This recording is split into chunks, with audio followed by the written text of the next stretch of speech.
Merci, bonjour à tous et à toutes, puisque la caméra et les lumières sont branchées, nous pouvons commencer.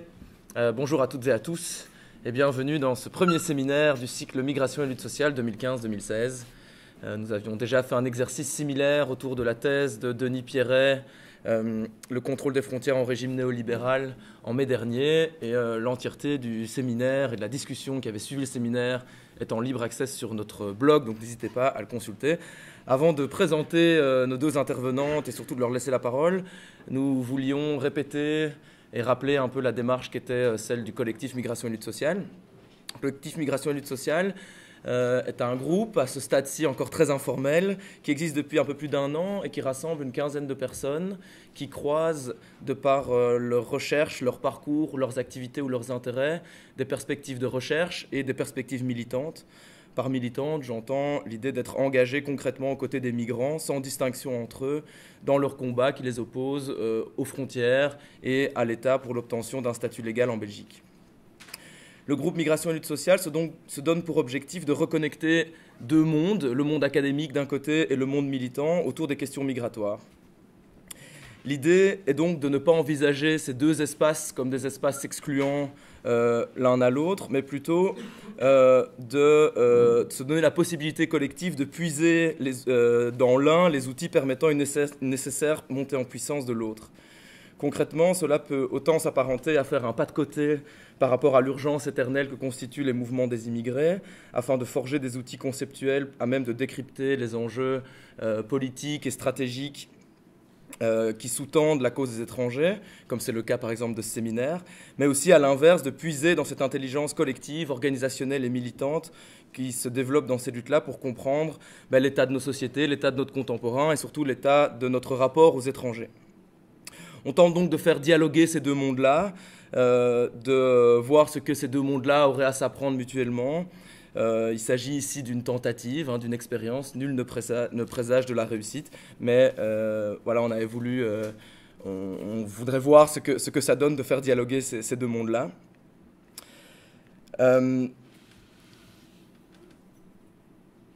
Une des particularités, à notre sens, de la démarche de migration et lutte sociale est de considérer les migrants ou migrantes, immigrés, sans-papiers, réfugiés, comme des acteurs sociaux, comme des sujets politiques, comme des sujets détenteurs de droits politiques, plutôt que comme des objets sociologiques ou des objets juridiques, comme ils peuvent souvent être représentés dans la littérature scientifique sur les migrations. Et donc c'est pour cette raison, entre autres, que nous privilégions l'angle des mobilisations collectives de migrants et de leur soutien comme fil conducteur de nos observations.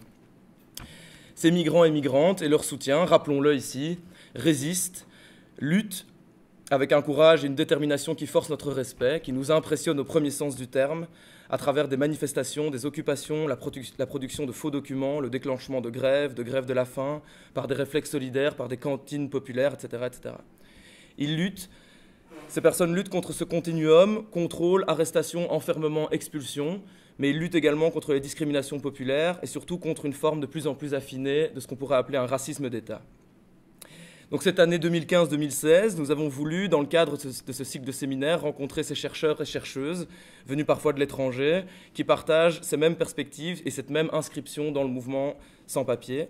Et nous avons voulu les faire dialoguer le temps d'un séminaire avec des acteurs militants et militantes, avec ou sans papier, engagés dans la lutte des migrants.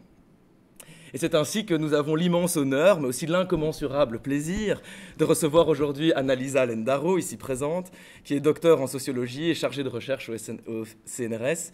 Ces recherches portent de manière générale sur une comparaison entre la France, l'Italie et le Canada sur les processus de régularisation des personnes sans papier. Je vous renvoie ici à sa thèse de doctorat qu'elle a déposée en 2011 à l'université Aix-Marseille, qui s'intitule « L'immigré travailleur ou l'immigrée travailleuse ». La construction et les usages sociaux des catégories de l'action publique en France et en Italie. Je vous renvoie également à ces articles publiés et aux autres implications académiques dont la liste serait beaucoup trop longue pour être relatée ici.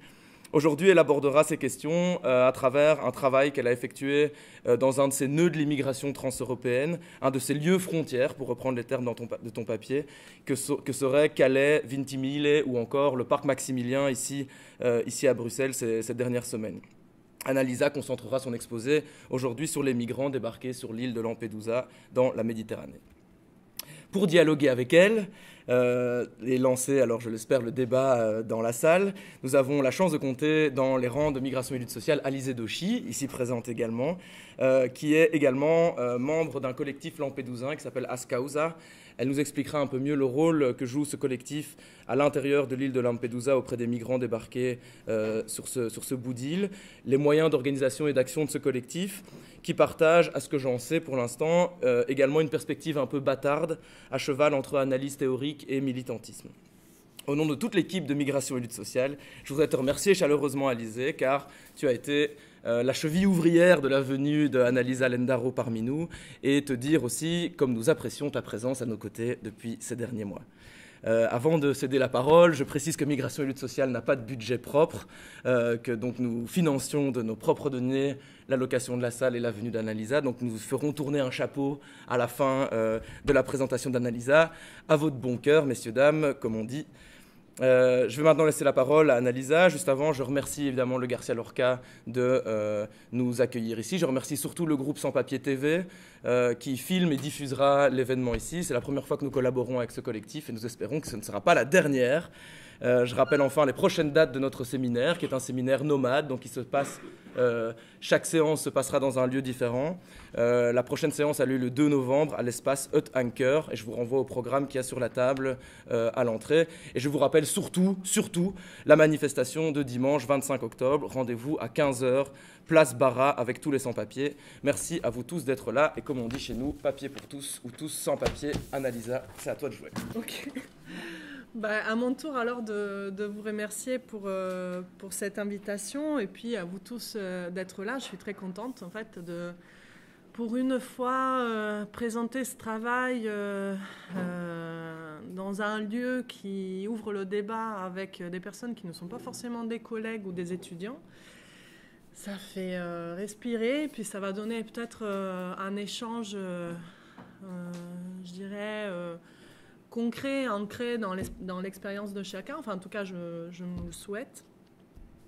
Et donc, pour ceux qui ne me connaissent pas, ce que je suppose est le cas de la très grande majorité d'entre vous, voilà, je voulais vous rappeler très rapidement qui je suis, au-delà du statut chargé de recherche au CNRS, enfin, plutôt vous rappeler sur quoi je travaille depuis quelques années.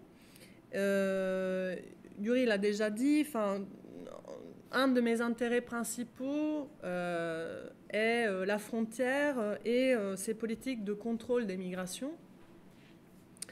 Et j'essaie en particulier de regarder un peu plus de près ce que ça fait que cette gestion policière des mobilités humaines, ce qu'elle fait aux personnes concernées, notamment aux migrants, mais pas que.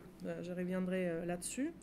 Migrants, peu importe pour moi qu'ils soient des demandeurs d'asile, des réfugiés ou des migrants qu'aujourd'hui on appellerait des migrants économiques. Enfin, je le précise parce que je trouve que c'est un point qui fait beaucoup de sens, notamment depuis quelques semaines, parce que j'ai l'impression que l'ensemble des médias ont décidé qu'on devrait surtout pas perdre de vue le fait qu'il y a des migrants qui ont des droits et des migrants qui n'ont pas de droits ou n'ont pas les mêmes droits parce que viennent pour des raisons différentes. Bon. Dans mes recherches, je ne m'intéresse pas forcément à distinguer en fait, ces catégories. Je n'oublie pas que les politiques publiques le font, mais ce n'est pas mon filtre à moi d'approche de la question.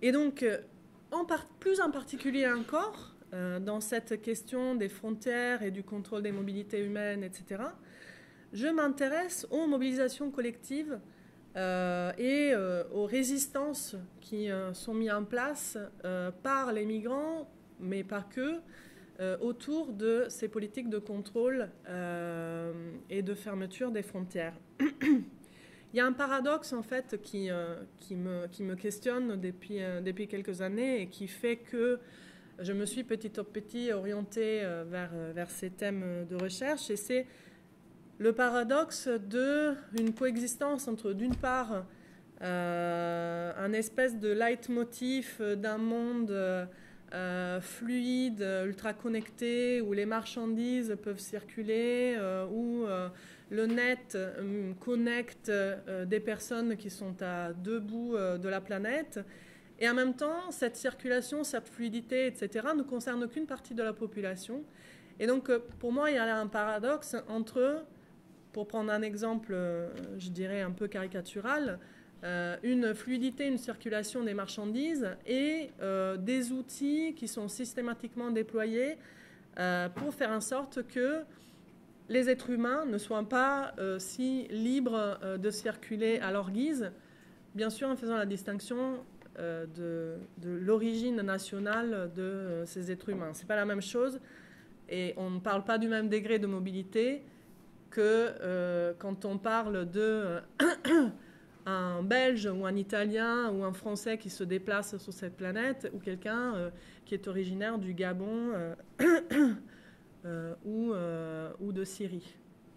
Donc ça, c'est un paradoxe qui me questionne, qui petit à petit m'a orienté à m'intéresser à cette question de la gestion des mobilités humaines.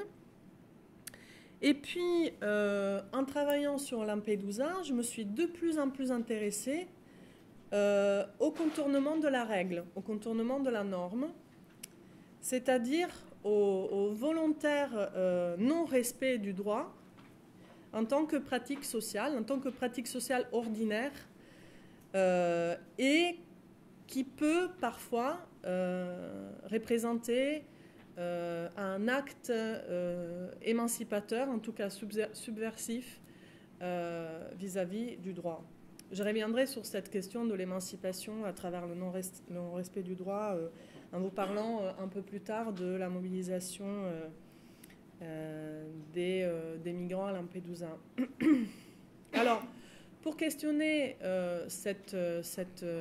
ce phénomène qui pour moi est très intéressant du non-respect du droit, j'ai deux entrées principales. Une qui tourne autour d'une recherche que je mène sur une association française qui est historiquement l'association de défense des droits des étrangers, qui est considérée comme l'expert en droit des étrangers en France, qui souvent est auditionné par exemple par des organismes d'État, que par le Conseil d'État par exemple, que cette association saisit régulièrement lorsqu'elle estime qu'une loi n'est pas compatible avec la Constitution française, par exemple, et qui est Logisti, le groupement d'information et de soutien aux immigrés. Clin d'œil à Alizé, parce que je ne savais pas, mais au final, ma discutante connaît très très bien même ce terrain d'enquête que je ne vais pas vous présenter dans les détails aujourd'hui, parce que je vais vous présenter plus dans les détails ma deuxième entrée pour questionner cet objet qui est le non-respect du droit et sa portée politique et à certaines conditions émancipatrices, qui est le terrain, ou plutôt la recherche que j'ai menée à une des frontières sud de l'Europe, qui est donc l'île de Lampedusa, et qui est une recherche qui visait plutôt à tester l'hypothèse de savoir si les îles frontières, comme Lampedusa, mais comme pourrait être par exemple Lesbos en Grèce aujourd'hui, sont des territoires où ce contournement du droit, ce non-respect du droit, est particulièrement visible et particulièrement ordinaire, fait presque partie intégrante du mode de fonctionnement de la frontière dans ces espaces particuliers qui ont par ailleurs la particularité, en tout cas dans le cas de Lampedusa, ça l'est, d'être des territoires très éloignés des centres du pouvoir, du moins géographiquement parlant. Et donc le texte que j'ai transmis à Yuri, à Alizé, que vous avez peut-être reçu, je ne sais pas, est un texte qui revient sur un épisode un peu particulier qui a eu lieu sur cette île frontière, donc Lampedusa, qui est une mobilisation qui conteste la fermeture discrétionnaire des frontières et qui a été menée par des migrants provenant notamment pour leur grande majorité de la Corne de l'Afrique, donc Somalie, Érythrée, Éthiopie, et qui avait expérimenté la difficulté de franchir ces frontières, et qui, en l'occurrence, avaient survécu à la traversée de la Méditerranée, qu'ils avaient effectué en bateau, et qui s'étaient retrouvés en situation de rétention administrative dans le centre dit de premiers soins et d'accueil de Lampedusa. Et donc, dans ce texte, je reviens tout d'abord sur la gestion de l'immigration qui a lieu sur cette île et qui est caractérisée par un contournement de la loi assez ordinaire, assez récurrent. Et notamment lorsqu'on regarde le prolongement temporel de la rétention administrative dans ce centre. Mais au-delà de cette récurrence du non-respect du droit, une des choses qui m'intéressait montrer dans ce texte, c'était le fait que ce non-respect du droit, qui est à la fois, on le verra avec la mobilisation des migrants à Lampedusa, est à la fois une affaire des migrants, enfin une pratique dont les migrants peuvent se saisir, mais surtout et avant tout une pratique récurrente de la part des pouvoirs publics. Je prends, en l'approfondissant un petit peu, l'exemple de la rétention prolongée. Le centre d'accueil de Lampedusa a un statut un peu particulier dans le paysage des structures de rétention administrative en Italie, parce que Lampedusa étant considérée comme une des premières portes d'entrée sur le territoire, et bien le centre de Lampedusa est officiellement un centre de premiers soins et d'accueil qui a été conçu et construit pour accueillir sur des périodes très courtes. Dans les textes, ce n'est pas très très clair, mais on en déduit que ça ne peut pas théoriquement aller au-delà des 72 heures, donc le strict minimum pour soigner des personnes en détresse et qui ont des problèmes physiques ou de santé, etc., après la traversée de la Méditerranée. Et il s'avère, exception ordinaire ou contournement de la règle récurrent, que les temps de permanence dans ce centre vont régulièrement au-delà de ces 72 heures, mais pas de quelques heures. On peut rester des semaines enfermés dans le centre de rétention, voire des mois dans des circonstances particulières, comme ça a été par exemple le cas de l'après-naufrage du 3 octobre 2013, dont vous avez certainement tous déjà entendu parler. Et donc, qu'est-ce qui se passe alors quand ce non-respect du droit, comme par exemple le non-respect des temporalités maximales de permanence dans le centre d'accueil se produit? Qu'est-ce qui se passe concrètement sur une île qui fait 20 km², lorsque dans le centre d'accueil qui a seulement 380 places à peu près d'accueil officiellement, enfin des places lits, des couchages, qu'est-ce qui se passe lorsque la durée temporelle de la rétention se prolonge à plusieurs semaines? Eh bien, le centre est régulièrement surpeuplé. Et c'est précisément le cas de ce qui s'est produit en juillet 2013, donc le moment où s'est organisée cette protestation sur l'île de Lampedusa. Les arrivées ne semblaient pas s'arrêter, le centre de rétention était déjà plein, et du coup on en arrive à la moitié du mois de juillet avec environ 1000 personnes dans le centre d'accueil. Donc presque 3 fois le nombre de personnes que théoriquement le centre aurait pu accueillir. Et donc, qu'est-ce qui se passe à ce moment-là? Encore une fois, il se passe quelque chose qui n'est pas exceptionnel dans l'histoire de Lampedusa. Ce n'était pas la première fois que cela a eu lieu. Eh bien, les forces de l'ordre craignaient les débordements, craignaient que des problèmes d'ordre public puissent avoir lieu à l'intérieur du centre surpeuplé. Et donc, ils décident de manière informelle de laisser rentrer et sortir les migrants du centre d'accueil à travers des passages qu'eux-mêmes avaient pratiqués dans les grillages qui délimitaient en fait le centre lui-même en fait, et l'espace, le dedans et le dehors. Et donc, une des choses que j'ai voulu souligner dans le texte que vous avez peut-être lu, je ne sais pas, c'est que ces sorties du centre qui sont provoquées par un non-respect du droit, dans ce cas-là, le non-respect de l'enfermement administratif du migrant à l'intérieur du centre, mais aussi le non-respect de la durée de leur rétention administrative, a provoqué une opportunité pour les migrants. Une opportunité qui a donné lieu au fait que des rencontres entre les migrants et d'autres personnes ont pu avoir lieu. Et ça, à l'extérieur d'un espace qui les rendait tout simplement des potentiels migrants, mais en situation de rétention administrative. Là, il y a eu des rencontres qui ont été rendues possibles à l'extérieur, donc dans l'espace public, dans un espace où, théoriquement, les migrants n'étaient pas légitimes, puisque, théoriquement, assignés à résidence à l'intérieur du centre. Juste un petit élément peut-être de contexte, si jamais il y en a qui n'ont pas les idées claires sur le pourquoi, en fait, cette mobilisation s'est mise en place.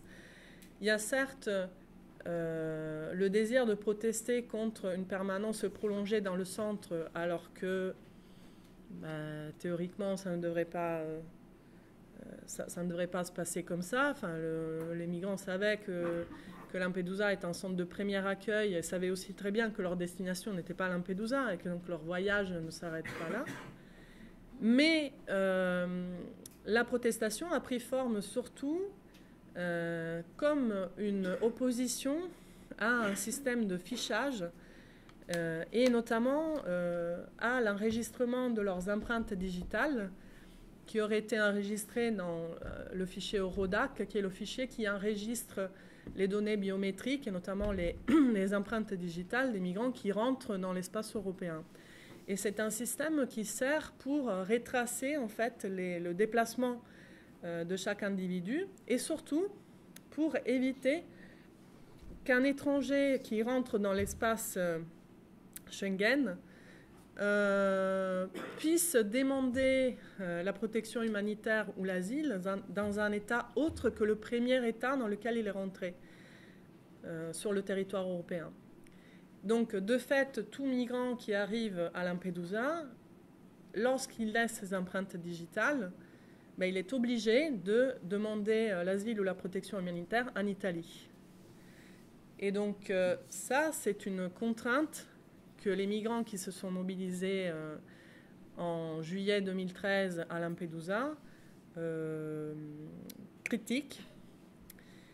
Et donc, c'était la raison principale pour laquelle, ensemble, à environ 200, ils ont organisé une mobilisation qui a donné lieu à une marche à l'occupation de la place de l'église à Lampedusa, avec comme slogan, je dirais, représentatif de la mobilisation, « No fingerprint », donc pas d'enregistrement des empreintes digitales. Un autre point que j'ai voulu souligner, ou en tout cas évoquer du moins clairement dans le texte, c'était le caractère pas du tout naturel et intemporel de Lampedusa comme frontière. Une des choses qui me tenait à cœur, c'était de rappeler, notamment dans ce texte, que si Lampedusa aujourd'hui est imaginée et de fait vécue par bon nombre de migrants comme une frontière entre l'Europe et le continent africain, c'est parce que Lampedusa l'est devenue suite à un projet politique qui en a fait un territoire frontalier. Mais cet état de fait contemporain n'est pas du tout représentatif de son histoire sur le temps, je dirais, moyen-long. C'est-à-dire que si on regarde l'histoire de Lampedusa, on se rend compte que dans son passé, au sein de la Méditerranée, elle a rempli un rôle tout autre, un rôle de halte, par exemple, sur des trajectoires maritimes, commerciales, etc. Un rôle de territoire d'échange entre plusieurs cultures, et que son éloignement du continent a été utilisé à des fins politiques uniquement à partir, ou en tout cas de manière systématique à partir de l'époque fasciste, où on l'a utilisé comme un lieu de confinement pour les opposants politiques. Mais donc c'est un choix politique et stratégique qui a été fait de transformer ce territoire en lieu de confinement. Et du coup, à partir, je dirais, de la fin des années 80, de garde-frontières, de territoires limitrophes au sud de l'Europe, qui devaient entre autres remplir le rôle de territoire de tri entre des migrants qui candidatent à rentrer en Europe. Et donc dans ce texte, je reprends un petit peu des dates, je dirais, clés de ce passage entre son statut de territoire éloigné, mais pas forcément de confinement et de frontières, et sa transformation en territoire frontalier et de garde-frontières, donc de contrôle des migrations à l'entrée de l'Europe. Parmi ces dates clés, il y a 1996, qui est la date à laquelle on construit le premier centre de rétention pour migrants, qui avait un autre statut quand même à l'époque, puisque sa gestion n'était pas comparable à la gestion actuelle du centre de premier accueil, puisque le premier centre d'accueil fonctionnait sur la base du bénévolat, et qu'aujourd'hui, l'État a mis en place un système de marché public qui fait qu'il y a un système de sous-traitance qui est mis en place par l'État vers des structures qui gèrent les services au sein du centre, que ce soit les repas, le nettoyage, le contrôle la sécurité, de manière plus générale. Puis, la progressive militarisation de l'île aussi, qui est un point extrêmement important. Enfin, lorsqu'on se rend à Lampedusa, c'est quelque chose que de se balader sur 20 km², de se rendre compte qu'il y a plusieurs bases militaires, qu'il est extrêmement récurrent de tomber sur toutes sortes de corps de forces de l'ordre, alors qu'en même temps, on se rend compte que l'île est habitée par moins de 6000 personnes. Enfin, c'est assez frappant. Je pense qu'on en parlera un peu plus tard aussi avec Alizée, puis on le verra en image aussi. Et puis je ne reviens pas sur l'ensemble des dates qui scandent son histoire, mais je vous renvoie au texte, juste parce que c'est intéressant de se rendre compte concrètement en quoi ont consisté ces choix politiques qui en font aujourd'hui une île frontière, et qui n'est pas son destin depuis toujours. Alors, juste maintenant pour rentrer un peu dans le vif du sujet et parler plus directement de cette mobilisation de migrants qui a eu lieu en juillet 2013, je voulais vous dire quelques mots sur, avant tout, le contexte dans lequel cette mobilisation a pris forme. Parce que il s'avère qu'à ce moment-là, l'atmosphère à Lampedusa était extrêmement tendue, je dirais. Il faut que vous imaginiez en fait un été à Lampedusa. Qu'est-ce que ça peut être un été à Lampedusa? Donc on est en pleine saison touristique. Pour ceux qui ne le savent pas, ça peut être étrange en fait de s'imaginer la Lampedusa que les médias nous montrent avec les naufrages, les forces de l'ordre qui sauvent des gens, etc. Et en même temps, des plages remplies de touristes. Enfin, eh bien oui, c'est exactement ce qui se passe en été sur cette île. On a l'impression en fait que le territoire, même dans son exiguïté, est partagé en plusieurs espaces, je dirais pas séparés, mais contigus, où d'un côté, en fonction de qui l'on est, si l'on est touriste, en tout cas, on peut profiter de la belle saison, de la mer magnifique, etc. Et à quelques centaines de mètres de là, assister à un sauvetage en mer ou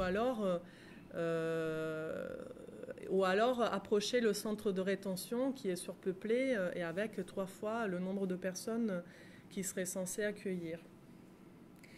Et donc on est dans une situation assez paradoxale et assez tendue.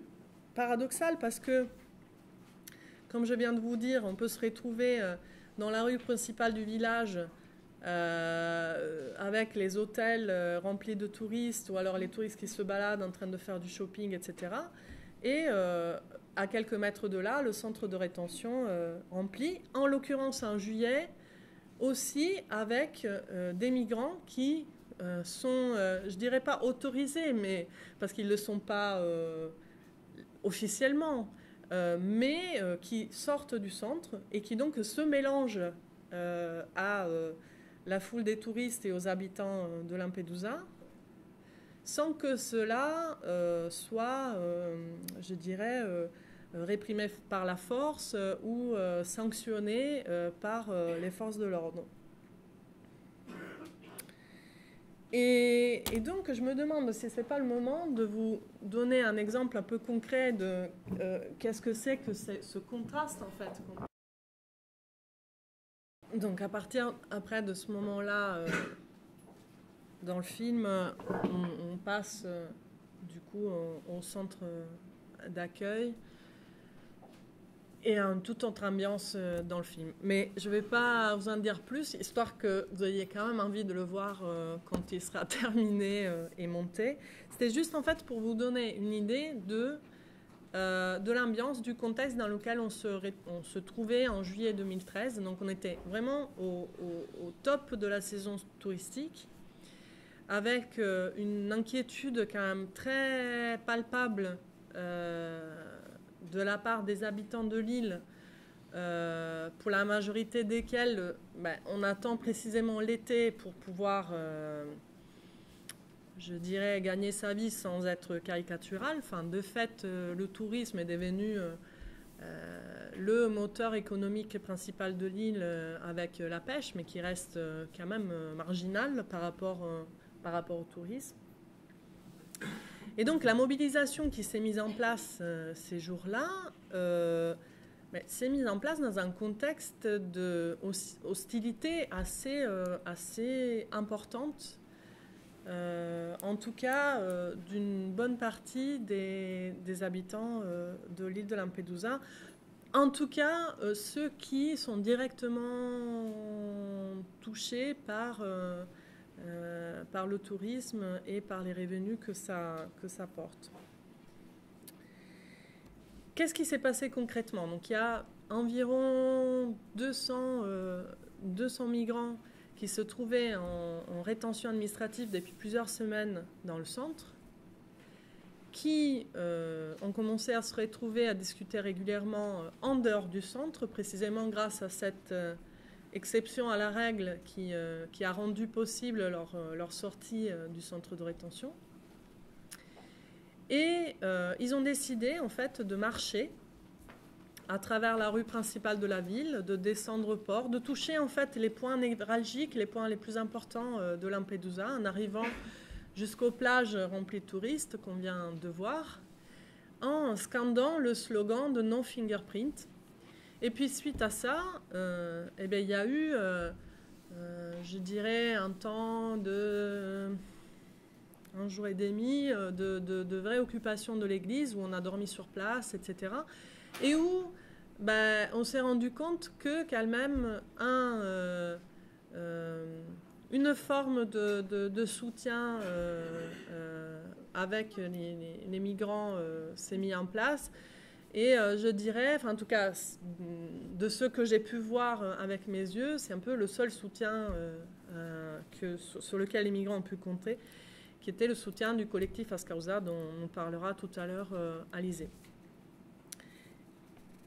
Et donc, le contexte était particulièrement difficile parce que, d'une part, la période et le fonctionnement économique de l'île faisaient que parmi les habitants, il n'y a pas eu énormément de soutien. Deuxièmement, et contrairement à une protestation qui peut prendre forme dans une grande ville comme Bruxelles ou comme Paris ou comme Rome, à Lampedusa, on ne peut pas compter si facilement sur des soutiens extérieurs comme par exemple les réseaux de militants syndicaux ou d'autres collectifs ou associations qui sont traditionnellement, historiquement sensibles à la cause des migrations, à des migrants. On est dans un territoire qui est tout petit, où il n'y a pas de permanence syndicale, où il n'y a pas je dirais, de tissu associatif historique. Et malgré tout, malgré la période, malgré les soutiens, le peu de soutien que les migrants ont pu avoir à ce moment-là, ils ont organisé cette marche, d'ailleurs à 2 reprises, et l'occupation de l'église. Résultat assez intéressant, puisque suite à une négociation qui a eu lieu entre des acteurs divers et variés, dont l'Église, qui a joué un rôle assez étrange dans l'affaire, à la fois de médiation entre les forces de l'ordre et les migrants, et puis je dirais un peu de lobbying avec les décideurs, et notamment le représentant du ministère de l'Intérieur. Et négociation qui a donné lieu finalement à la décision assez informelle qu'on n'a pas publicisée, on n'a pas rendue publique sur les médias ou autres, qui était la décision d'effectivement laisser partir un certain nombre de migrants de Lampedusa sans enregistrer leurs empreintes digitales. Alors je dis un certain nombre parce que il n'y a pas eu communication officielle du nombre exact de personnes qui ont été effectivement transférées sans que leurs empreintes digitales soient enregistrées. Pourquoi ? Parce que c'était une décision complètement informelle, elle-même un non-respect du droit, pour le coup en faveur de ce qui était le désir des migrants de pouvoir se donner la chance de continuer leur voyage sans être bloqués en Italie, mais que, en tout cas, le ministère de l'Intérieur n'avait absolument pas intérêt à diffuser, à rendre public, à la fois pour des raisons même, je dirais, diplomatiques, vis-à-vis d'autres pays européens, comme la France, par exemple, avec laquelle l'Italie a plus ou moins régulièrement des soucis diplomatiques à la frontière terrestre de Ventimille, et où on évoque d'un côté le respect du règlement de Dublin, donc la France qui rappelle à l'ordre l'Italie en lui disant mais écoute, Dublin dit que si les migrants sont entrés en Italie, c'est l'Italie qui doit s'en occuper, donc ils ne peuvent pas traverser la frontière pour venir en France demander l'asile ou la protection humanitaire.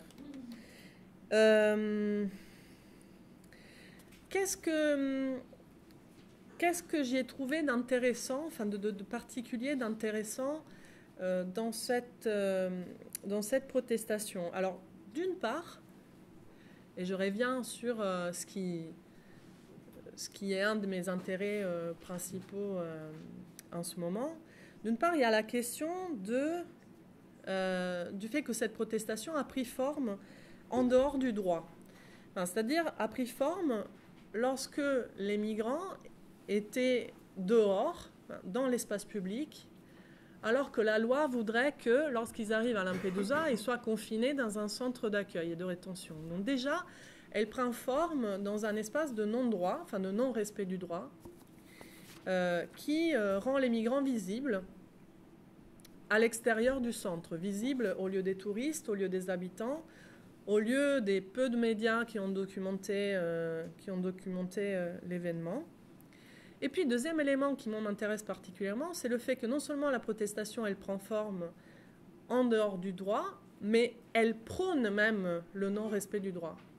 Donc la demande, la requête des migrants qui se sont mobilisés à Lampedusa est celle du non-respect du règlement de Dublin II, ou en tout cas une demande de remarquer l'injustice que ça représente, en tout cas pour les migrants, d'être obligés de demander l'asile ou la protection humanitaire dans le premier pays dans lequel ils rentrent sur le territoire européen.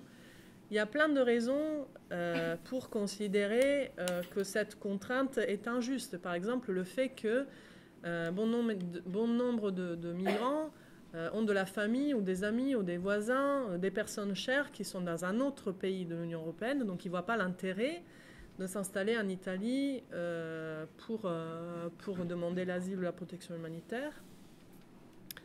D'autres savent aussi que obtenir la reconnaissance du statut de réfugié en Italie, c'est vraiment le parcours du combattant. Ce n'est pas spécifique à l'Italie, parce que par exemple en France, je dirais qu'on ne l'obtient pas non plus très facilement. Mais c'est pour dire que la grande majorité des migrants sont conscients de ce que ça représenterait pour eux que de faire ces démarches en Italie. Des longueurs administratives très conséquentes, puis une situation économique quand même très difficile. Donc ils savent déjà que s'ils rentrent dans l'engrenage, ça va être très compliqué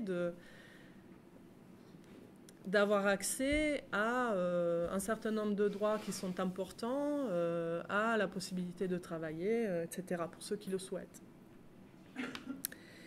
Et donc ces deux choses, je les trouve extrêmement intéressantes. Le fait qu'une protestation puisse déjà prendre forme en dehors du droit et puis se constituer elle-même sur la demande du non-respect du droit. Enfin, ça souligne, selon moi, la capacité que ce collectif improvisé a expérimenté de se constituer en tant qu'acteur politique qui non seulement a pris conscience d'une injustice législative inscrite dans un règlement européen, mais qui veut aussi démontrer cette injustice à d'autres personnes qui sont à mesure d'écouter, de regarder ce qui se passe à Lampedusa, de se rendre compte, de par la manifestation, de ce qui se passe sur place. Et donc, voilà, j'ai trouvé cela intéressant. Je trouvais ça intéressant, par exemple, qu'au niveau de l'espace dans lequel cette protestation a pris forme, ce ne soit pas une ressource en soi, le centre de rétention, comme par exemple a été montré dans d'autres études sur les mobilisations collectives des sans-papiers, à l'intérieur des centres de rétention. Il y a notamment Choukri Ahmed, qui est un chercheur français, qui a beaucoup travaillé sur les foyers Saint-Cotra en France et sur les ressources, en fait, en termes de mobilisation collective que ces espaces ont pu apporter aux migrants qui se mobilisaient. Et là, on n'est pas du tout dans cette configuration. Ce qui ne veut pas dire que les foyers ne l'ont pas été à l'époque, mais dans le cas de Lampedusa, ce n'est pas le centre lui-même et l'espace dans lesquels les migrants devaient être enfermés théoriquement qui a été une ressource. C'est plutôt le non-respect du droit et le fait qu'ils aient pu sortir du centre qui a représenté une occasion très intéressante pour eux et pour nous, je dirais, de prendre conscience de à quel point, malgré un contexte très compliqué, on a pu se mobiliser pour demander quelque chose qui est, je dirais, assez courageux et qui est explicitement quelque chose qui va au-delà du droit en vigueur. Voilà, Voilà, moi je pense que je pourrais peut-être m'arrêter là. Et je sais que on a aussi un petit prolongement en image de ce que je viens de vous dire, parce que il y a une vidéo de la manifestation, donc de la protestation de juillet 2013 qu'on peut vous montrer. Et donc on peut peut-être... après je laisse la parole à Alizée. Cette vidéo a été réalisée par Antonino Maggiore, qui a une chaîne sur YouTube qui s'appelle Canale Espressione, ce n'est plus écrit, et qui est lampédousin et qui réalise des vidéos sur les différents événements qui ont lieu à Lampedusa depuis quelques années. C'est aussi Antonino Maggiore, pour votre information, qui a réalisé un film sur le naufrage du 3 octobre 2013, que nous avons projeté d'ailleurs lors de l'événement de commémoration du 3 octobre, et que je vous invite à regarder en ligne et à chercher. N'hésitez pas à aller sur le site pour cela de notre collectif, du collectif Ascausa.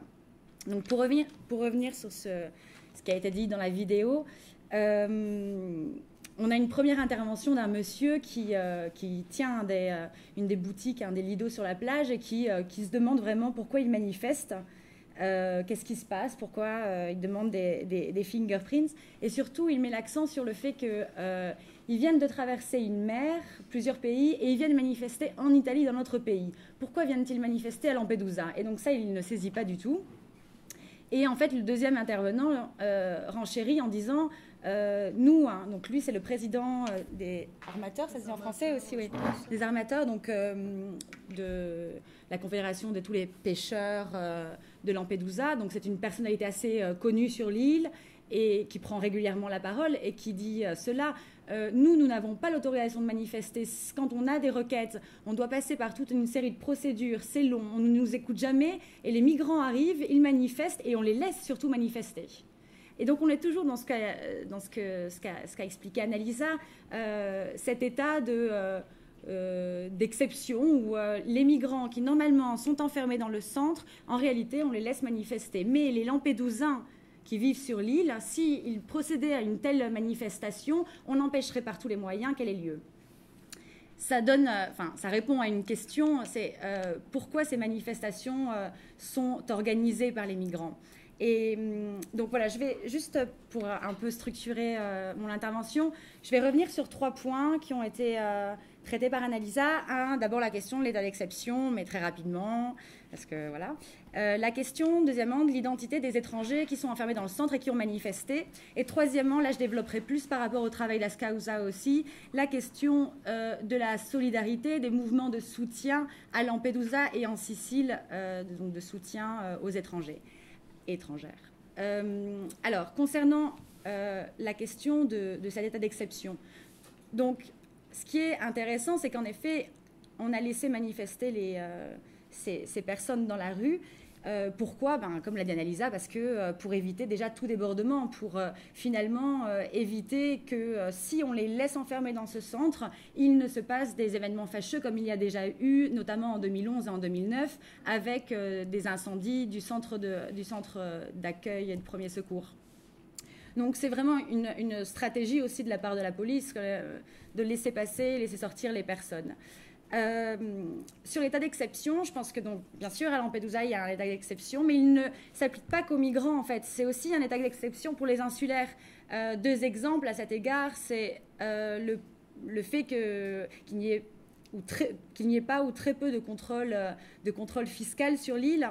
Tout fonctionne pratiquement au noir et c'est un peu une monnaie d'échange entre le gouvernement et les insulaires. Le gouvernement leur dit voilà, nous on vous laisse travailler à votre façon au noir et en contrepartie vous devez quelque part accepter un petit peu la situation, et c'est ce qui se passe ici, et notre construction politique, comme l'a dit, de Lampedusa comme plateforme de gestion des migrations et d'accueil entre guillemets.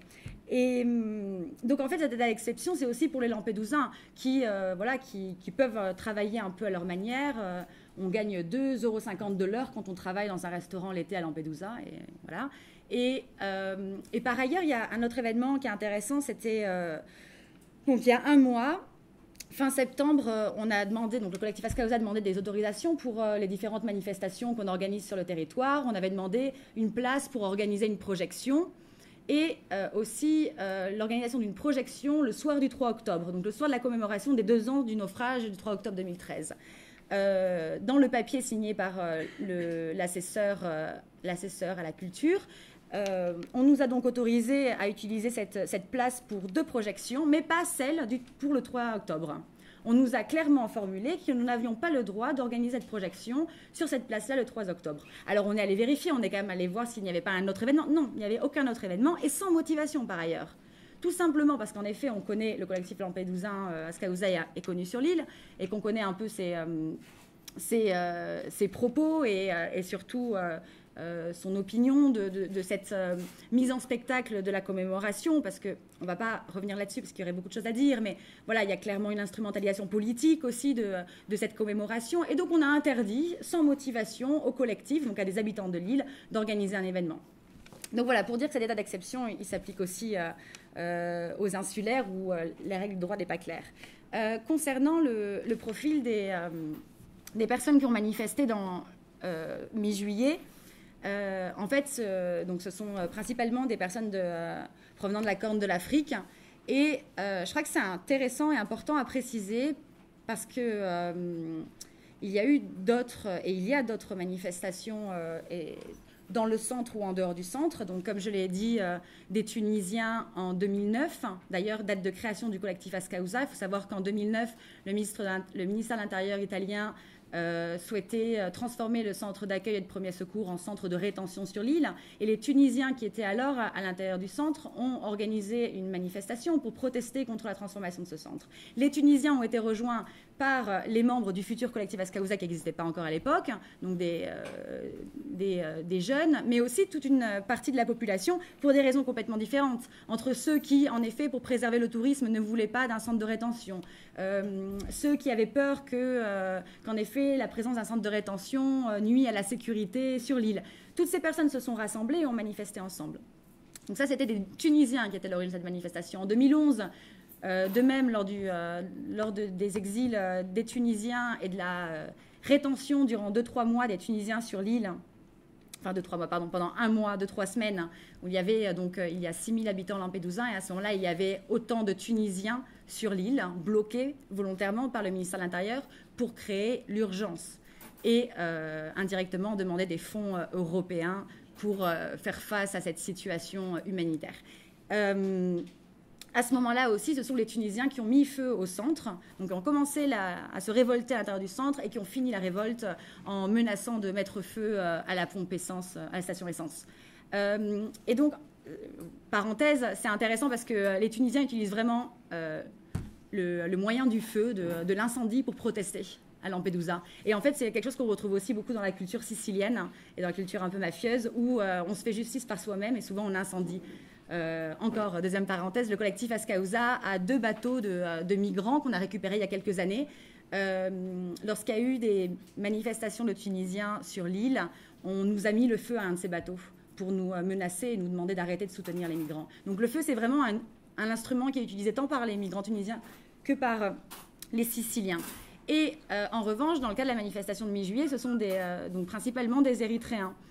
Et je crois que le profil, enfin je ne crois pas, non, on pense vraiment qu'il y a une différence au sein du centre d'accueil de Lampedusa quand les détenus sont des personnes de la Corne de l'Afrique que quand ce sont d'autres personnes d'Afrique subsaharienne. Je m'explique. Les Érythréens en particulier sont des personnes qui souvent ont suivi une scolarité assez longue, parlent plusieurs langues, notamment l'anglais, et ont déjà, disons, une identité politique qui est plus affirmée que d'autres personnes.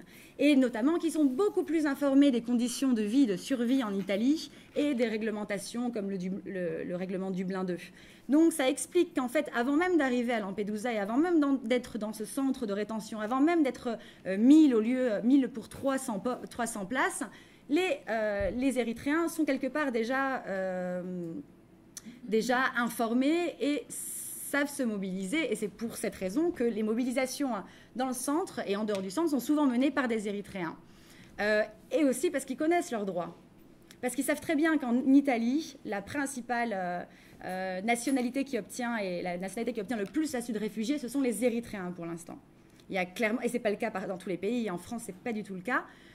Preuve en est avec les événements de la Chapelle en ce moment.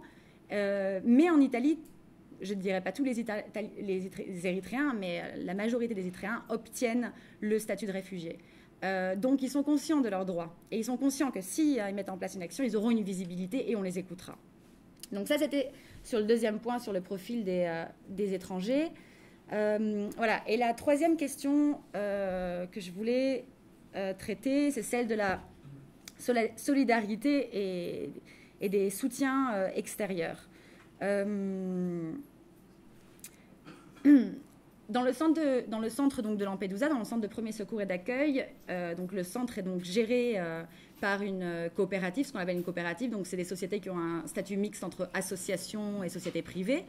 Et à l'intérieur du centre, il y a également 3 ou 4 organisations internationales qui garantissent l'information, une information et l'accès aux droits des personnes.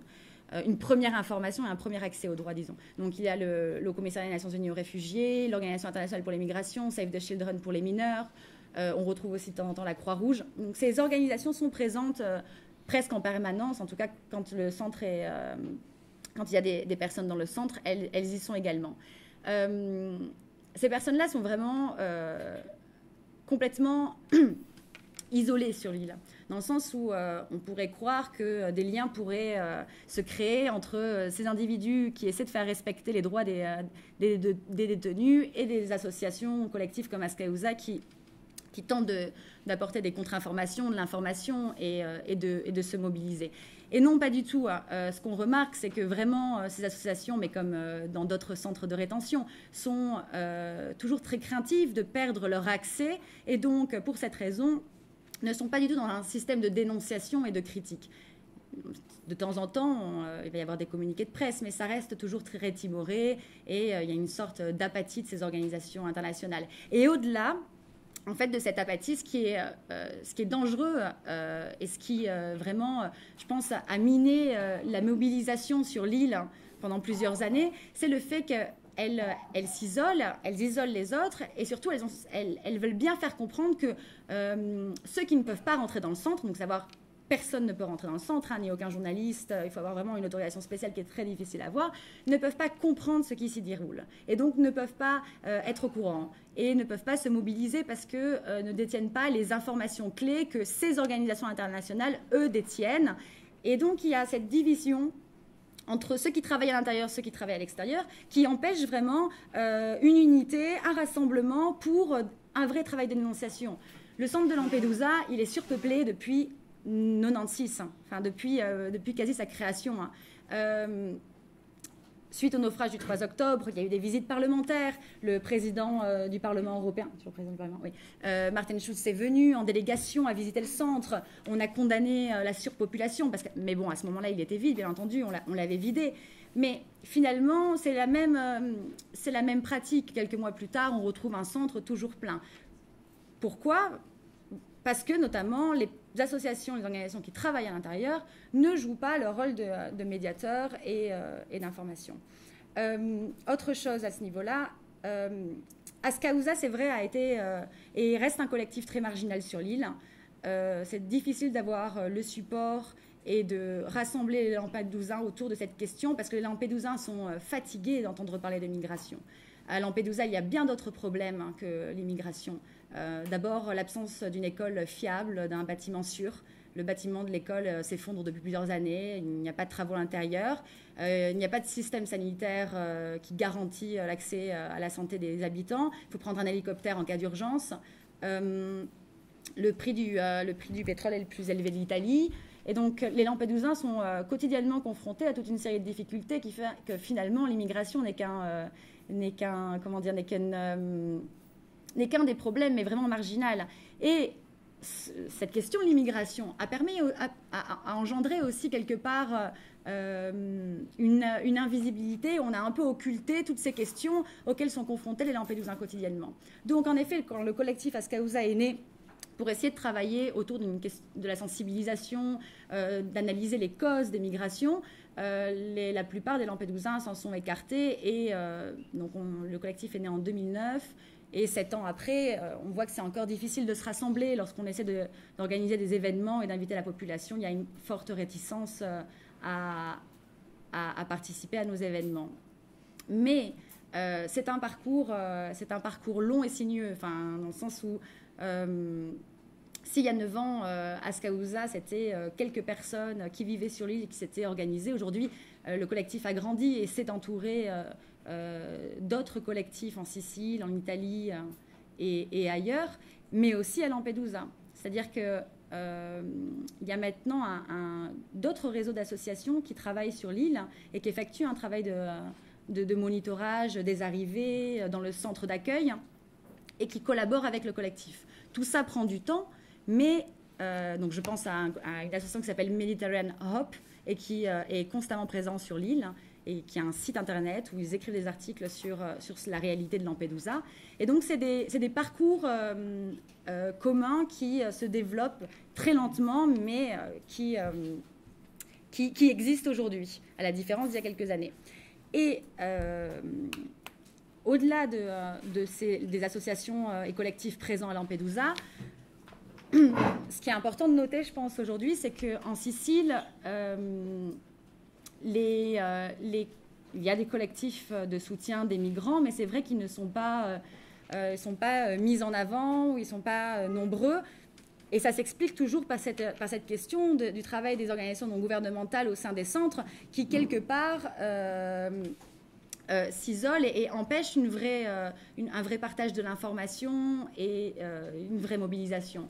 Et donc, il y a quelques collectifs, mais assez, disons, éparpillés sur le territoire. En revanche, une question qui, depuis plusieurs années, a pris de l'importance sur l'île sicilienne, la Sicile, c'est la question du NOMUOS. Donc, le NOMUOS, c'est un dispositif militaire de surveillance. Il y en a 5 dans le monde, tous situés sur des îles, près de l'Australie, à Hawaï, en Sicile, et je ne me souviens plus des 2 autres. Ce sont des dispositifs militaires américains. Donc la Sicile a accepté, enfin la Sicile non, mais le ministère de l'Intérieur italien a accepté la construction et la stabilisation de ce dispositif NOMUOS à des fins de contrôle de l'espace méditerranéen, de communication satellitaire.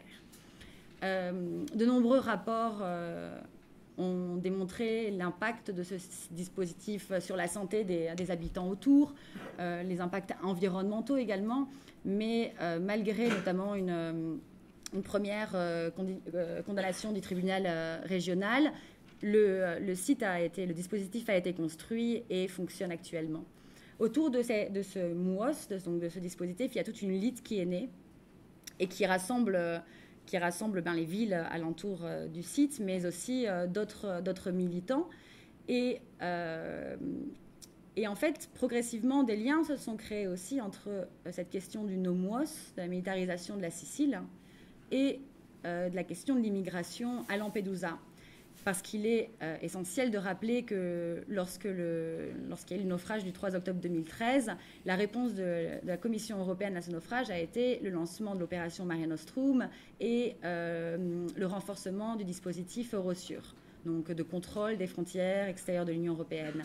Donc à une crise, à un drame humain, on a répondu par une solution, par une opération militaro-humanitaire. Parce que si l'objectif prétendu est de sauver des vies en Méditerranée, il faut quand même se rappeler que derrière, ce sont des millions d'euros qui sont investis dans la défense et dans la sécurité. Et par ailleurs, à Lampedusa, qui est donc une île de 21 km², il y a plusieurs bases militaires italiennes et de nombreux radars sur l'île. Et suite au lancement de l'opération Mare Nostrum, à Eurosur, on a décidé de renforcer encore cette militarisation de manière à être en mesure de surveiller et de savoir ce qui se passe en Méditerranée. On rit jaune parce que le naufrage du 3 octobre 2013, il a eu lieu à quelques centaines de mètres de l'île. c'était pas en plein milieu de la mer Méditerranée, c'était à quelques centaines de mètres, et il y avait 5-6 radars sur l'île, avec un centre de communication qui est dans le nord de l'Italie ou à Rome, où les informations ont été envoyées et traitées.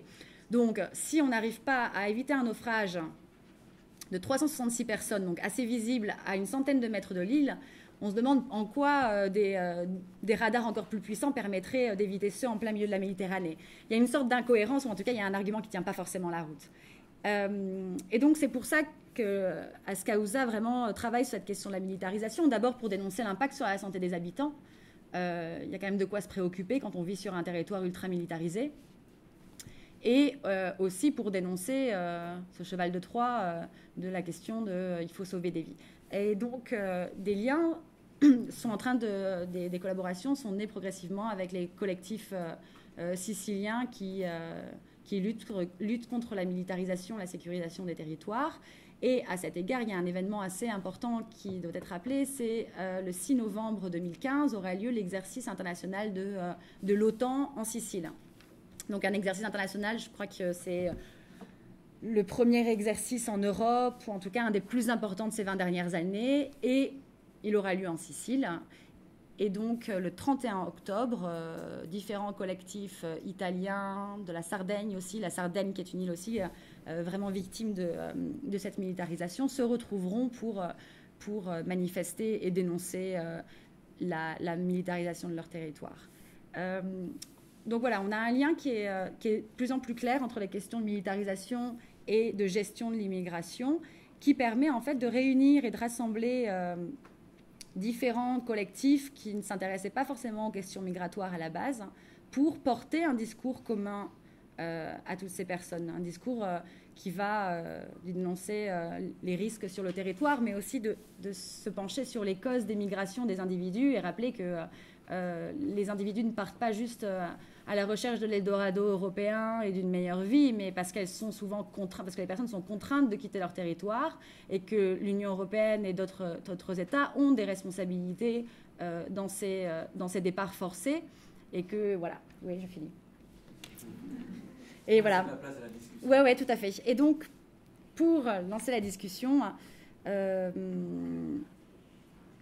voulais peut-être sur la question de militarisation-migration, on a entendu parler des hotspots, la mise en place d'hotspots en Europe.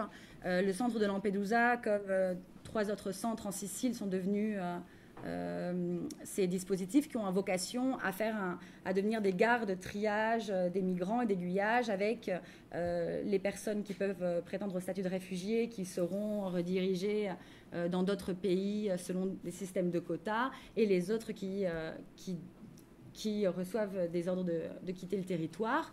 Le 4 octobre à Lampedusa, il y a une manifestation d'Érythréens, toujours, qui ont dénoncé, qui ne voulaient pas laisser leur empreinte digitale, et une partie d'entre eux ont été transférés quelques jours après en Suède. Donc ça a été le premier transfert de personnes réfugiées en Suède.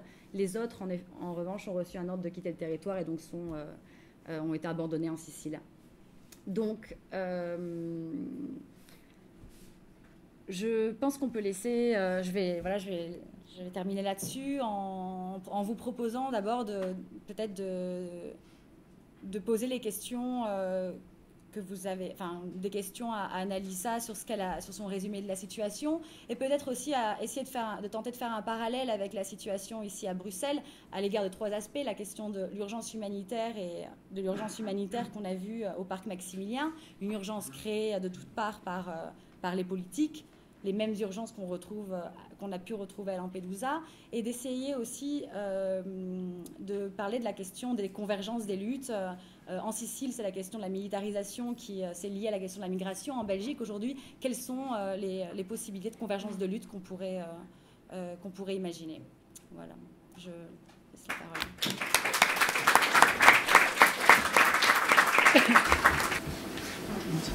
Moi, je voulais plutôt faire une dissertation.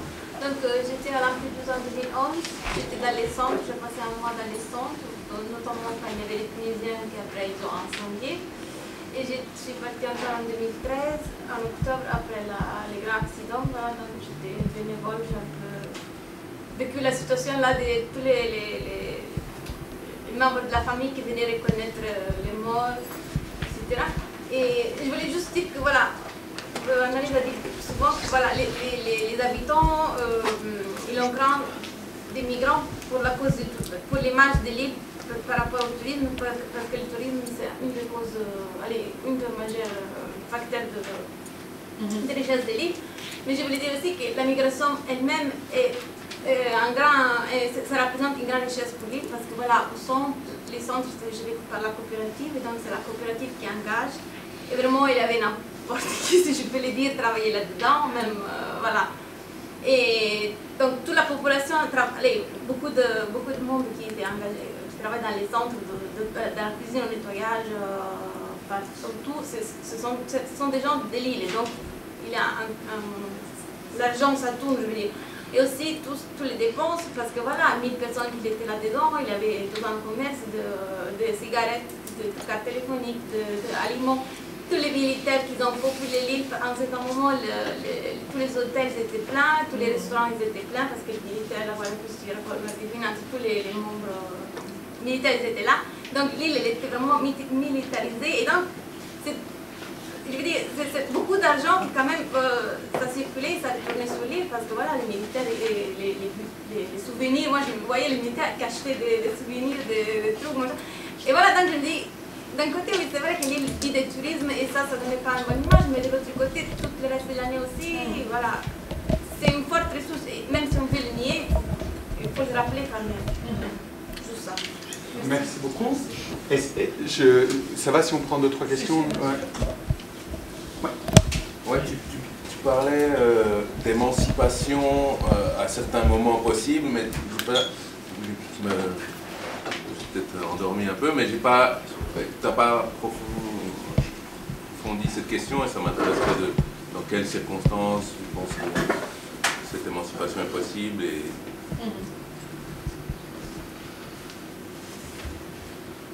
Ouais. Moi, je pense qu'on est dans un public qui est acquis par rapport au sujet. Ici, on ne va pas convaincre ici les gens par rapport au sujet. Mais moi, je voudrais une question, deux questions. La première, c'est par rapport à la définition du migrant. Comme vous parlez de militariser, ainsi de suite. Moi, j'aimerais bien d'abord savoir combien de temps la dernière fois que vous êtes rentré de Sicile ou de Lampedusa. On n'a pas entendu. Pendant la dernière fois que vous êtes rentré de Lampedusa, c'était quand? Vous parlez à qui? À vous deux ou à nous? Moi, c'était l'été dernier. L'été dernier. Et cette année? Personne? Si, moi j'étais il y a 3 semaines. Il y a 3 semaines. Et en fait, voilà, c'est la question par rapport à la définition du migrant. Là, vous avez abordé un sujet qui était hyper important, je pense. Quand on lit les rapports de Frontex et autres, on voit très bien que l'immigration est inclus dans le trafic de drogue, d'armes. Donc déjà, la définition du terme migrant, c'est des êtres humains. Donc, voilà. Je ne suis pas ici pour convaincre, mais déjà le fait de définir la circulation en tout cas, des êtres humains comme quelque chose d'illégal, je pense qu'il y a un problème là-dedans. D'où peut-être ce fait qu'il y ait ce rapprochement entre militaire, armée et l'immigration, que ce soit pour les réfugiés ou l'économie, peu importe, c'est des êtres humains. La deuxième question, en fait, moi je travaille pour une ONG, j'étais justement en mer, je suis rentré pas longtemps, et donc une ONG qui travaille en mer, qui s'occupe des recherches. Moi, ça m'a beaucoup posé problème parce qu'on travaille en collaboration avec l'armée, avec la marine européenne. Donc il y avait le garde-côte italien qui était là, allemande, hollandaise, ainsi de suite. Et il y a, je crois, 3 semaines, il y a eu un passeur qui a été tué, soi-disant passeur, qui a été tué en Libye, à Zora. Donc il y a déjà, en fait, on n'en parle pas trop, on n'en parle pas assez, mais je sais qu'il y a eu dans les infos, on a parlé beaucoup des bateaux, qu'on va trouver les bateaux. Bon, je ne pense pas que ce soit la bonne solution, en tout cas si on veut, entre guillemets, arrêter ce flux migratoire, c'est de couler des bateaux. Donc ils essayent, sans vouloir le dire vraiment, c'est qu'ils envoient des commandos en Libye pour viser des soi-disant passeurs. Et bon, il suffit d'en tuer un, il sera remplacé vite fait par quelqu'un d'autre. Donc, pourquoi je parle de tout ça? Votre avis par rapport aux passeurs, si vous en avez un, si vous avez eu des témoignages par rapport aux migrants, aux réfugiés qui sont venus à Lampedusa, vous avez rencontrés. Et puis, dernière chose, moi je suis belgo-tunisien. Donc arrivé à Reggio Calabria, au moment où on débarquait 910 personnes, majorité érythréenne, somalienne, soudanaise et nigérienne. Bon, on est resté 5 heures sous la pluie avant de pouvoir les permettre de sortir du bateau. Il y a un truc qui m'a vraiment choqué, qui m'a beaucoup touché, c'est que pour les Maghrébins, Nord-Africains, parce qu'il y a pas mal de Tunisiens et de Marocains qui travaillent en Libye depuis 5-10 ans. Donc au moment où ils ont débarqué, ils ont été arrêtés et menottés directement. Donc je ne sais pas, est-ce que c'est courant maintenant? Est-ce qu'ils sont considérés comme des passeurs ou considérés comme soi-disant djihadistes aussi? Donc c'est pour ça qu'ils arrêtent, qu'ils les menottent directement. En tout cas, c'est les arguments que j'ai entendus. Mais c'est quelque chose qui m'a vraiment choqué, surtout pour des pays qui sont voisins. L'Italie comme la Tunisie, qui a une civilisation, une histoire en commun depuis des millénaires, et qu'ils arrivent à traiter des Tunisiens, des Algériens, des Marocains comme des criminels. Merci. On va peut-être en rester là. Et non, il y avait d'autres questions encore. Je peux vous demander juste d'essayer de faire court pour qu'on puisse donner la parole un peu à tout le monde. Ouais. Moi, je voulais juste parler en Belgique des opportunités de... J'aimais bien ce mot opportunité, et je vais donner bêtement un exemple, parce qu'on s'occupe des centres fermés et on essaye de donner la parole aux détenus dans les centres fermés.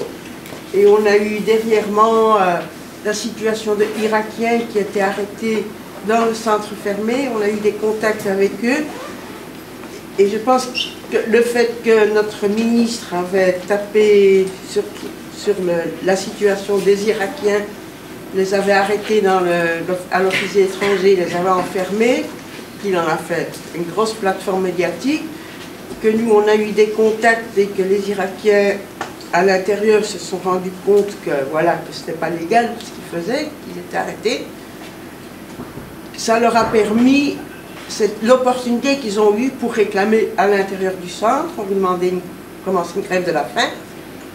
Il y a beaucoup d'autres qui sont allés avec eux, qui ont aussi fait la grève de la faim. Et puis, comme il y avait cette pression à l'intérieur des gens qui sont à l'intérieur et du gouvernement ou de Franken, il y a eu un dialogue qui s'est installé avec la direction et on leur a permis, ce qui est exceptionnel, de se mettre dans la cour, tout près des grillages, pour venir expliquer leur situation avec des calicots, etc. Ils étaient une cinquantaine. Il n'y avait que 20 manifestants, c'est toujours un peu triste. Mais voilà, c'était une opportunité qui a vraiment été très efficace. Et suite à cette pression, il y a aussi la Ligue des droits de l'homme et le MRAC qui sont allés les visiter, et du coup, ils ont été libérés. Donc, c'est une opportunité suite à des pressions dans tous les genres et des pressions du gouvernement aussi. Alors, je vais peut-être pas procéder dans l'ordre, mais je vais quand même essayer de faire vite. Je voulais d'abord rebondir sur la double question, qu'est-ce que vous en pensez des passeurs et sur ce choc que ça vous a provoqué de voir les Maghrébins menottés, etc. Alors sur la question des passeurs, moi j'ai tendance en fait à rappeler à chaque fois qu'on évoque cette question, et notamment qu'on l'évoque dans des termes qui me semblent souvent assez caricaturaux, c'est-à-dire le passeur comme le méchant de l'histoire, en fait, qui se remplit les poches en faisant du trafic d'êtres humains.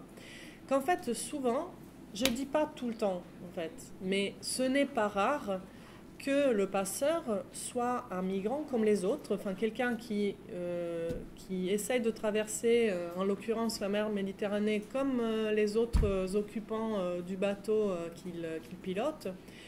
Parfois, ce passeur est même dans une situation encore plus délicate que les autres passagers, parce qu'il se peut qu'il n'ait pas l'argent pour payer la traversée, en fait, à ceux qui vraiment organisent le voyage en amont, c'est-à-dire de là où le bateau part, et que du coup, la contrepartie, c'est celle de prendre le risque d'une part, de conduire le bateau, et de deux, quand on arrive à destination, d'être balancé par les autres occupants du bateau comme étant le passeur, et donc celui qui organise le voyage à des fins économiques. Donc, il a une double responsabilité, celle de conduire le bateau, et c'est sa responsabilité principale. Et la deuxième, c'est celle de potentiellement être pointé du doigt comme la personne. Alors je répète que ce n'est pas une règle, mais c'est possible. Et donc toute présentation monolithique de ce qui est le passeur, pour moi, ça n'a pas trop de sens. Il faudrait quand même se rappeler qu'il y a plusieurs cas de figure possibles. Voilà. Donc bien sûr, dans le cas de quelqu'un qui est, entre guillemets, passeur de profession et qui se remplit les poches avec le prix que coûte la traversée pour ceux qui dirigent dans le bateau, j'ai pas une profonde sympathie. Mais juste, j'ai tendance à rappeler que ce n'est pas le seul cas de figure sur lequel on peut tomber. Et puis sur la question des migrants maghrébins, en fait, ça ne m'étonne pas en fait d'entendre ce que vous avez vu dans le port de Reggio Calabria, c'est que en fait les migrants maghrébins sont considérés des migrants économiques.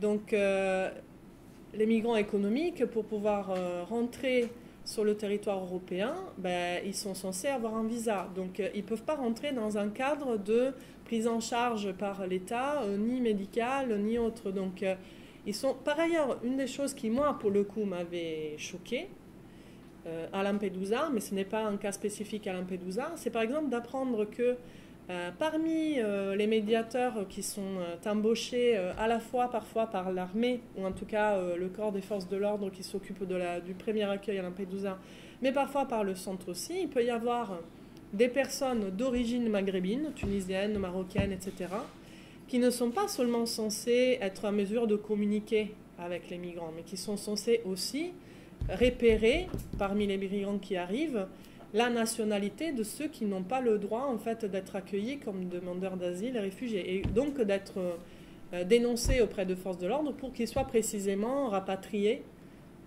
illico presto dans leur pays.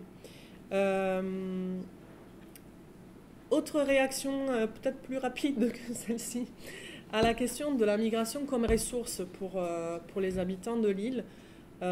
C'est très bien de l'avoir rappelé parce qu'effectivement c'est un aspect qu'il ne faut pas oublier. La présence des forces de l'ordre sur l'île est tellement régulière qu'elle-même représente une source de revenus pour les gens qui travaillent dans le tourisme et notamment l'hôtellerie. Après, j'avais peut-être une petite nuance à faire sur la question des Lampédousiens qui travaillent dans le centre ou pour qui le centre est une source d'emploi, etc. C'est vrai. Et après, moi, ce qui m'a étonné d'apprendre, c'est que souvent, au sein du centre, ils ont des positions assez en bas de l'échelle. C'est-à-dire que les habitants de l'île, souvent, ont des tâches au sein du centre, sont embauchés au sein du centre pour faire du ménage, pour préparer la cuisine, pour conduire les bus qui font le transfert entre le port et le centre de détention. Et que c'est assez étrange, finalement, de voir à quel point le mode de fonctionnement actuel du centre de rétention, c'est-à-dire qui fonctionne par marché public, par sous-traitance à des coopératives sociales qui sont implantées en Sicile ou ailleurs, amène des gens qui sont extérieurs à Lampedusa à travailler dans le centre et qui ont des positions de responsabilité plus grandes en fait au sein du centre. Et ce n'est pas forcément des Lampédusiens qui sont, on va dire, à la tête de la structure. Voilà. Mais ça n'enlève absolument rien au fait que, effectivement, pour les habitants de l'île, la migration représente aussi une source de revenus, que ce soit à travers le centre ou à travers la présence des militaires sur place qui doivent se loger, manger, etc. Et puis, troisième réaction pour la question de l'émancipation, que je n'ai pas effectivement trop approfondie lors de la présentation orale, peut-être juste quelques mots pour expliciter ce que je voulais dire par là, qu'est-ce que j'entends en fait par émancipation. Moi, le cas que j'ai présenté de cette protestation sur l'île de Lampedusa me semblait précisément parler d'émancipation, ou en tout cas apporter un exemple de ce qu'émancipation peut vouloir dire dans un contexte comme Lampedusa, dans la mesure où l'expérience de rétention prolongée dans le centre de Lampedusa qu'ont expérimenté des migrants, surtout érythréens, qui à ce moment-là se sont mobilisés, a représenté une expérience de prise de conscience assez importante, malgré le fait que beaucoup d'entre eux étaient effectivement, comme l'a rappelé Alizée, déjà conscients des difficultés administratives que l'arrivée en Europe peut entraîner. Mais le fait de l'expérimenter, en fait, collectivement, de manière prolongée, à l'intérieur d'un centre de rétention, a représenté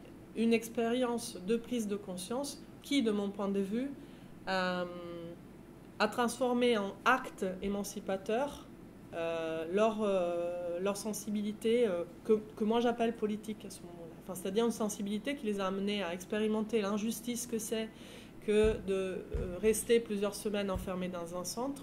Non seulement ça, mais aussi de devoir passer par la contrainte éventuelle de laisser des empreintes digitales et donc d'être obligé de demander l'asile et la protection humanitaire en Italie, alors que pour certains d'entre eux, ce n'est pas le pays dans lequel ils veulent s'arrêter. Donc c'est dans ça que moi je vois de l'émancipation collective, quoi. Qui n'est pas seulement un parcours personnel, etc., mais qui prend forme vraiment dans le se rendre compte que moi je suis dans cette situation, mais comme 900 personnes comme moi qui sont enfermées dans ce centre. Et ce n'est pas la même chose, de mon point de vue. Je vous propose de jouer sur le quart d'heure académique et de prendre encore un autre tour de questions. Je voulais juste rajouter une petite chose sur la question en effet de la dépendance économique de l'île par rapport à la gestion de l'immigration. Ce phénomène ne fait que s'accentuer parce que maintenant il y a aussi le siège de l'association qui gère le centre qui se trouve à Lampedusa, et c'est aussi un point sur lequel Ascausa essaie de mobiliser les habitants en disant que les ressources de l'île, parce que l'île est pleine de ressources, il y a une réserve naturelle, elle vit principalement grâce au tourisme l'été, mais en soi elle pourrait tout à fait s'insérer dans une approche de tourisme durable et tout au long de l'année. Et donc le fait de ne vivre que grâce à la gestion de l'immigration constitue un problème et qu'il faut essayer de varier ces sources d'emploi. Et derrière la question économique de la gestion des centres, je ne vais pas en parler beaucoup, mais je pense qu'en effet il faut faire référence au cas de Mafia Capital qui a révélé les connexions entre certaines classes politiques, les gestionnaires de ces centres, l'administration publique et les sources de profit considérables que représente la gestion d'un centre et le fait de retenir une personne dans un centre comme Lampedusa pour plus de 72 heures. C'est-à-dire qu'il y a un réel intérêt derrière le surpeuplement des centres en termes économiques pour les gérants de ces centres-là. Et ce n'est pas propre à Lampedusa, c'est propre à toute la Sicile. Et à ce sujet, j'aimerais faire un parallèle avec la Belgique, puisque cette semaine, on a annoncé que c'était la société G4S qui s'occuperait de la sécurité des centres de rétention et que ce ne serait plus l'État qui gérerait à l'avenir les centres, mais que ça pourrait faire l'office d'un appel d'offres. Donc voilà, attention, danger, on mêle les intérêts privés avec l'intérêt public et en tout cas, si on prend comme exemple le cas italien ou le cas grec ou espagnol, c'est très dangereux en termes de respect des droits des personnes. Et enfin, dernière chose, à Lampedusa, ce n'est pas un appel d'offres public. Lampedusa est un cas exceptionnel, encore une fois, en dehors de l'état de droit, où ce sont deux sociétés qui décident, en fonction des mandats, de prendre la gestion du centre d'un quinquennat à l'autre. Donc il ne s'agit pas d'un appel public. Toutes les coopératives ne peuvent pas répondre à cet appel d'offres. Voilà, encore ici, c'est exceptionnel et c'est dû à son statut. Je propose de prendre encore une ou deux questions. Ouais. Je peux vous demander de Juste un peu revenir, mais c'est plutôt sur l'angle de la mobilisation. Moi, je trouve très important et très impressionnant, c'est voilà, cette volonté de se mobiliser et l'importance justement de mobilisation des gens même concernés, parce qu'on peut faire des rapports, on peut avoir des condamnations, on peut avoir des ONG qui vont dénoncer, mais s'il n'y a pas cette manif ou cette mobilisation des gens même, qui ont vraiment, pour moi, c'est vraiment impressionnant en termes de volonté, parce que voilà, ils sont dans une île isolée, tout seuls, ils s'en foutent, ils sortent, ils manifestent, ils vont à côté de la plage. Moi, je trouve qu'ils s'en foutent de la réaction des gens, parce que pour eux, voilà, ils sont conscients de leurs droits. Et je pense là, ça revient à la question des opportunités, voire peut-être un peu dommage qu'on n'a pas trop parlé sur ce côté-là, vraiment l'opportunité de mobilisation et l'occasion de comment alors renforcer, et surtout si une mobilisation, je ne sais pas, c'est spontané, donc c'est pas un truc associatif, préparé à longue date, non, c'est quelque chose qui se passe sur le moment même et qu'il faut aussi saisir. Donc je pense pour moi, c'est l'angle qui m'intéresse trop dans ce que vous avez parlé, vous avez parlé aujourd'hui. Et je fais un rappel, même si ce n'est pas encore la fin, c'est la manif du dimanche, donc à 15h, place Barra. Donc pour commencer encore une manif, voilà. Oui, par rapport à la question des convergences des luttes et du rapport de la population locale avec le phénomène de l'immigration sur l'île, en fait j'avais toujours été persuadé que le fait qu'ils étaient confrontés directement à la détresse humaine constituée le naufrage, ça rendait la population moins xénophobe et puis plus sensible au sort des migrants que dans le reste de l'Italie et le reste de l'Europe en général. Donc il y avait notamment les réactions de solidarité spontanée au moment des naufrages. Il y a par exemple l'action de la maire Giuseppe Nicoli de Lampedusa, qui est justement très en pointe sur la défense des migrants. Il y avait eu des manifestations contre l'Europe forteresse au moment de la visite de je ne sais plus quel militaire européen après le naufrage d'octobre 2013. Et donc ça, il me semble que ça tranche un peu avec les images qu'on voit dans le documentaire, ou ce que vous disiez par rapport au fait que la population locale n'était pas très impliquée dans la défense des migrants. Et ouais, donc, je voulais savoir si vous pensez que le rapport direct aux conséquences humanitaires de l'Europe forteresse, ça rend les personnes ou pas plus favorables à la solidarité avec les migrants. Okay, je prends vraiment une toute dernière question de Yuri, pardon, et puis on clôturera là-dessus, je suis désolé. Moi, très rapidement, c'est parce que c'est dans la continuité de ce que Anas et Grégory proposaient. Je voulais savoir si et surtout la manière dont la question du racisme est mobilisée par les migrants enfermés dans Lampedusa, et alors parallèlement aussi au sein du collectif Ascausa. La raison pour laquelle je pose cette question-là, c'est parce qu'à Bruxelles et en Belgique, de manière générale, la question du racisme n'est jamais posée, étonnamment d'ailleurs, dans les mobilisations autour des politiques anti-migratoires. Et donc je voulais savoir comment est-ce que ces personnes qui débarquent sur une île, on l'a dit, isolée, lieu de frontière, nomment la discrimination dont ils sont victimes. Est-ce qu'elle se pose d'emblée en termes de droit ou de non-respect du droit humain, ou est-ce qu'il y a quelque chose de plus sous-jacent qui pourrait s'apparenter à le terme racisme d'État, tel qu'il se développe un peu plus sans doute en France qu'en Belgique. Merci.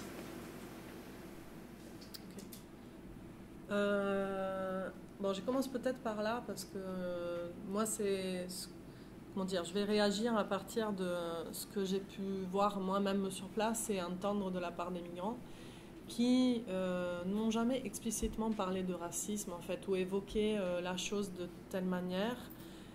En tout cas, à l'occasion de cette mobilisation, il était vraiment question de l'injustice d'être bloqué à Lampedusa, alors que c'était pas leur souhait, et surtout c'était pas une situation que toute personne, peu importe d'où elle vient, doit subir. Donc c'était une prise de conscience de l'injustice que c'est que d'être bloqué aux portes de l'Europe lorsqu'on vient d'Afrique ou d'un autre pays pas occidental et développé. Donc c'était en fait ce décalage de droits entre êtres humains qui était souligné à ce moment-là par les migrants. Alors je me demande si le fait de ne pas nommer cette injustice avec des termes qui font référence à la race, au racisme, etc., n'est pas un lien, ou en tout cas pour certains d'entre eux, avec le passage préalable en Libye, où là, pour le coup, être somalien, érythréen, etc., en tout cas venir d'Afrique, et par ailleurs ne pas être de religion musulmane, parce que la plupart des ressortissants de la Corne de l'Afrique sont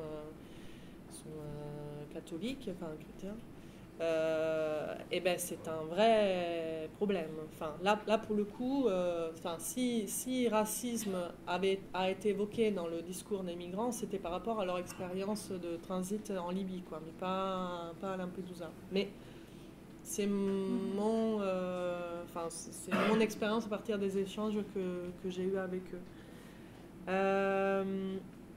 Là, je voulais rebondir aussi très rapidement sur la question des opportunités, parce que c'est vrai que c'est une question dont on pourrait débattre. Moi, je trouve que là où cette mobilisation a été